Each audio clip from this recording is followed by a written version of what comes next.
What is it about a cafe racer that still captures our imagination after more than 60 years? Is it the stripped-down aesthetics, the hunched-over riding position, or something deeper, a connection to rebellion, speed, and a bygone-era motorcycle culture? Today, we're diving into the evolution of the cafe racer, from its origins in post-war London to its enduring legacy in today's custom motorcycle scene. Let's ride through history. To understand cafe racers, we need to go back to post-war Britain, the 1950s. Gas rationing had ended, the economy was improving, and young men with disposable income were looking for thrills. The North Circular Road around London became the playground for a new youth subculture. Working-class young men who called themselves rockers, or ton of boys, gathered at transport cafes like the now legendary Ace Cafe. The name's Thomas. Back then we didn't have much money, but we had our bikes. It was about speed, showing off, and being part of something.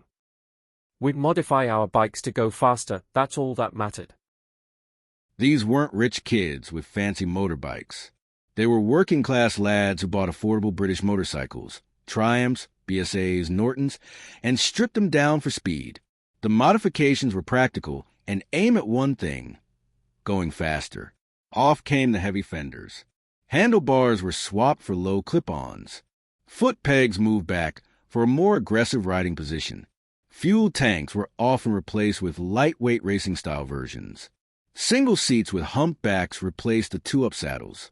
The name Cafe Racer itself comes from particular ritual. Riders would put a song on the jukebox at the cafe and race to a predetermined point and back before the song ended.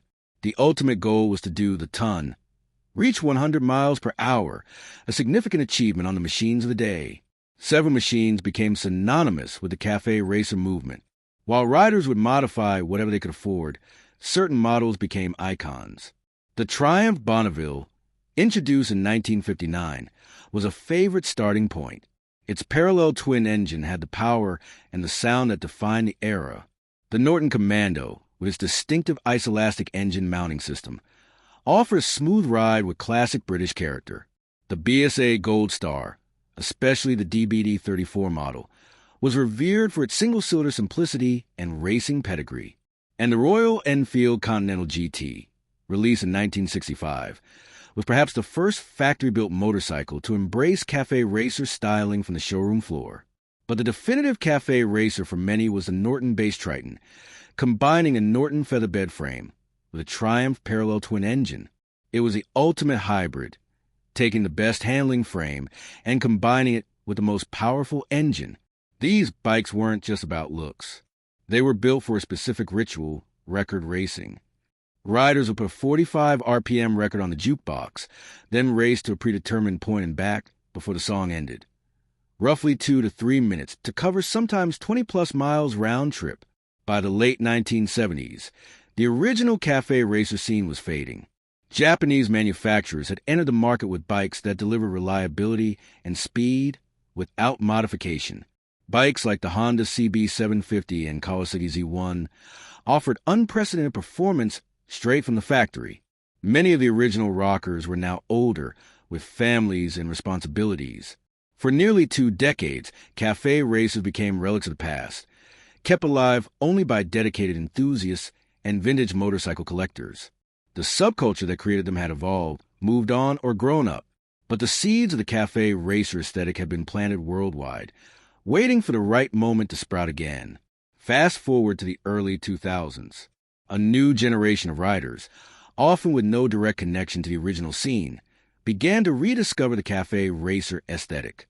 Builders like Deus Ex Machina in Australia, websites like BikeEXIF, and the growing custom motorcycle scene began to embrace and reinterpret cafe racer style.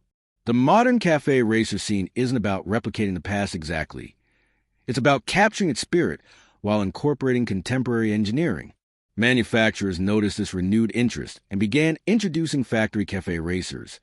Bikes like the Triumph Thruxton, the Ducati Sport Classic, and the new Royal Enfield Continental GT650 aim to capture the cafe aesthetic straight from the showroom.